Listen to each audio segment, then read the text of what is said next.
fucking hell, man. Cannot believe it. Yeah, he knew I it. cannot fucking believe it. I cannot fucking believe it. I mean, I cannot fucking believe it. I cannot fucking believe it. Is it safe to drive with no brakes? The night in Singapore turned red, not from the track lights, but from fury itself. Alonso's voice echoed over the radio, sharp, raw, filled with disbelief. Hamilton's Ferrari limped to the finish, sparks flying, brakes gone, yet still ahead. Then came the FIA verdict, and with it, an old rivalry reignited in front of the entire world. When the FIA's decision landed, the paddock fell into one of those silences that speaks louder than applause. 5 seconds, on paper, seemed ordinary. It was a standard penalty for exceeding track limits. But in Singapore, under the heavy air of past grudges, it felt monumental. The moment Alonso's name appeared ahead of Hamilton's on the official classification, the symbolism was undeniable. 18 years after their first great fracture in 2007, the same two names were again linked by a decision that reached beyond sport. For fans who have followed Formula One through decades of triumph and betrayal, this was more than an administrative note. It was a line drawn in history once more between the same two men. Hamilton's reaction came not in the paddock, but online.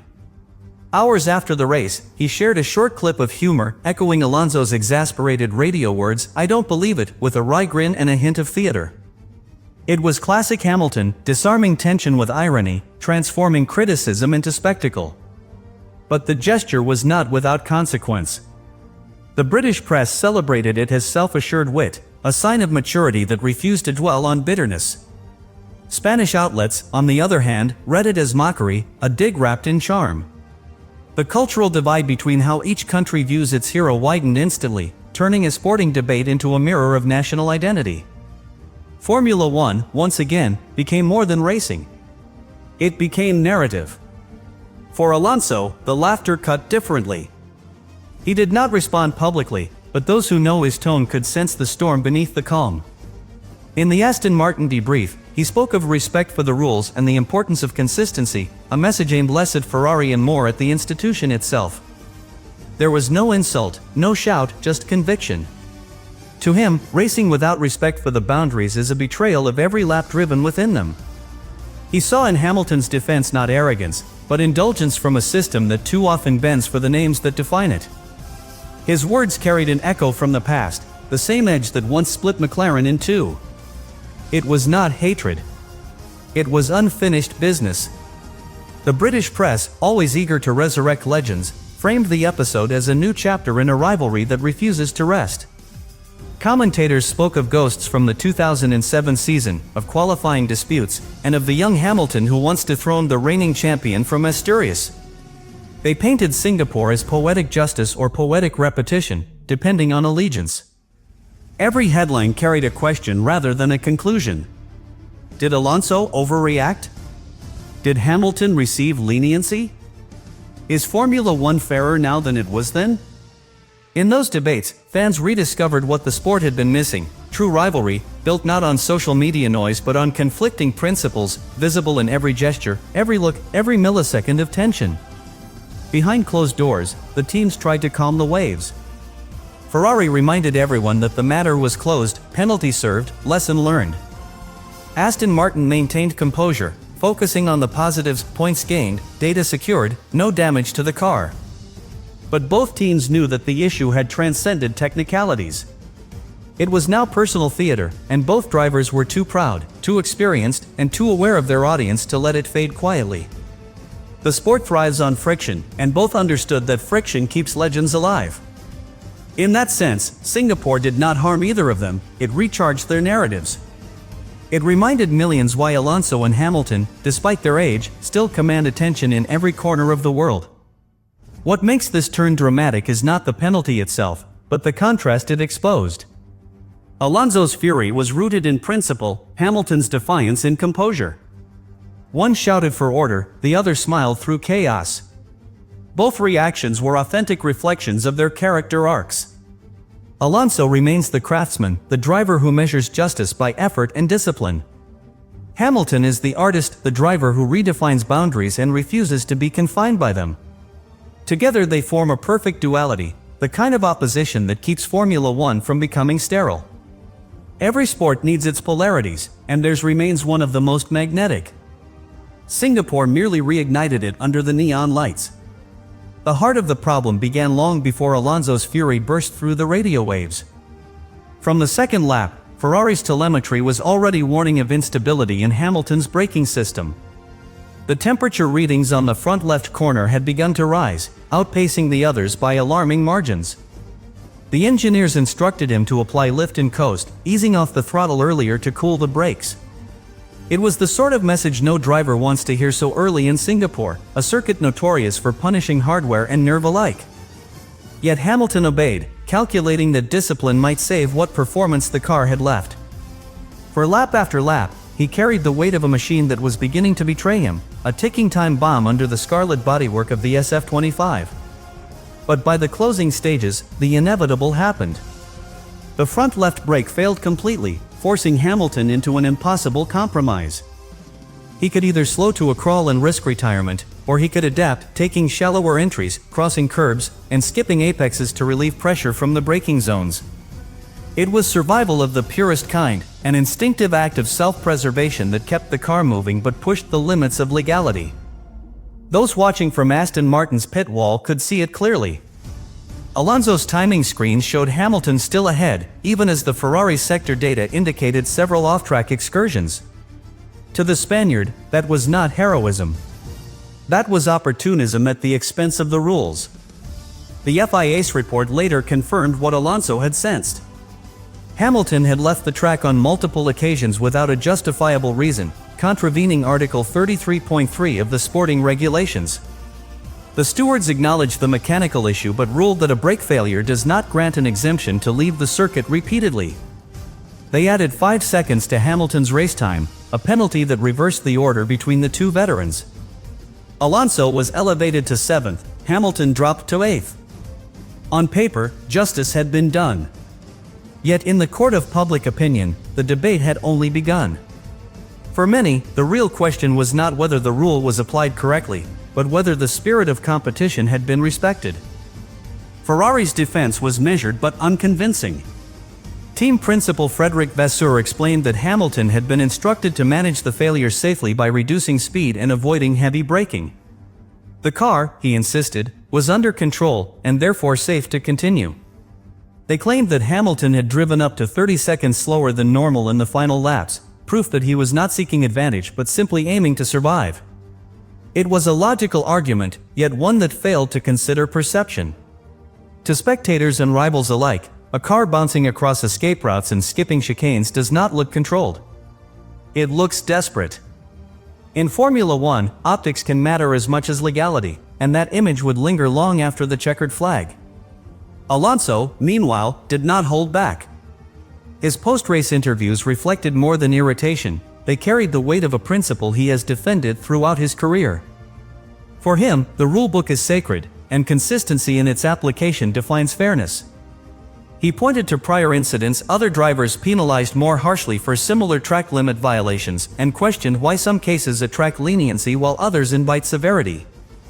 His anger was not about personal gain, it was about what he perceives as a gradual erosion of standards. When a car with failing brakes can continue unchecked, while others are penalized for smaller infringements, the system itself appears uneven. Alonso's words struck a chord with those who remember his long battles against what he calls Formula One's selective justice. And yet, behind the emotion, there was respect, grudging, perhaps, but real. Alonso understood the mental fortitude it took for Hamilton to finish that race. To pilot a car with a collapsing brake through the narrow walls of Marina Bay demands courage bordering on madness. That paradox is what makes this sport so brutally human. Both men were right, and both were wrong. Hamilton's instinct was to survive, Alonso's instinct was to protect the integrity of the race.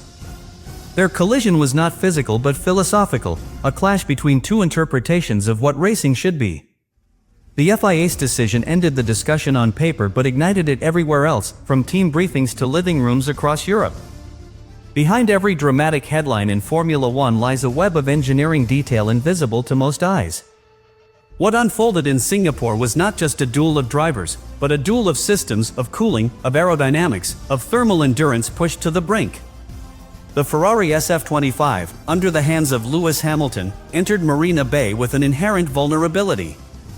Its brake ducts, optimized for efficiency rather than overcapacity, were calibrated for a narrow thermal window. When ambient temperatures spiked and traffic condensed, the airflow diminished. What began as mild overheating quickly evolved into a cascading failure, each corner pushing the calipers closer to surrender. The engineer's only defense was procedure: lift and coast, limit pedal pressure, and pray that the carbon discs would last another lap. Hamilton's ability to adapt was extraordinary in its precision. Few drivers could sense the subtleties of a failing brake system and still nurse it home at race pace. He adjusted the bias rearward, altered his entry speeds, and shortened the braking phase to milliseconds. But even mastery has its limits. Once the front left unit collapsed, the physics of the situation left him with no perfect solution. Any heavy braking risked locking up, any hesitation risked retirement. That is when instinct overrode instruction. To survive, Hamilton began taking straighter trajectories through the chicanes, effectively bypassing the highest load points on the circuit. It kept him alive but placed him outside the lines that define legality. And in Formula One, those white lines are the final truth. Inside the Ferrari garage, the tension was silent but suffocating. Engineers monitored the brake energy recovery graphs flattening into chaos, each spike a cry for mercy from the system. Communication between Hamilton and his race engineer Riccardo Adami turned minimal and sharp, no theatrics, just the language of survival. "Losing my brakes, mate. I've lost my left front," came Hamilton's voice, calm yet edged with disbelief. The reply was clinical: manage temperatures, reduce load, keep it on track. The irony was brutal: to stay on track, Hamilton had to leave it repeatedly. What Ferrari described later as controlled adaptation looked, from the outside, like a car defying the very boundaries of competition. At Aston Martin, the data told a different story. Alonso's telemetry showed a stable rhythm, his AMR25 running consistently within target windows. He had none of the thermal instability plaguing Ferrari. His frustration grew not because of lost performance, but because he saw regulation integrity slipping through his fingers. For a driver of his philosophy, the rulebook is not bureaucracy, it is the moral compass of the sport. Watching Hamilton escape corners while he respected every limit cut deep into that belief. In his eyes, Aston Martin was competing under the letter of the law while Ferrari was improvising under its spirit. That contrast, magnified by the cameras and social media, turned a technical issue into a cultural argument about what Formula One stands for. The FIA's eventual explanation showed the complexity of modern racing governance. The stewards accepted that Hamilton's brake problem was real, documented, and severe.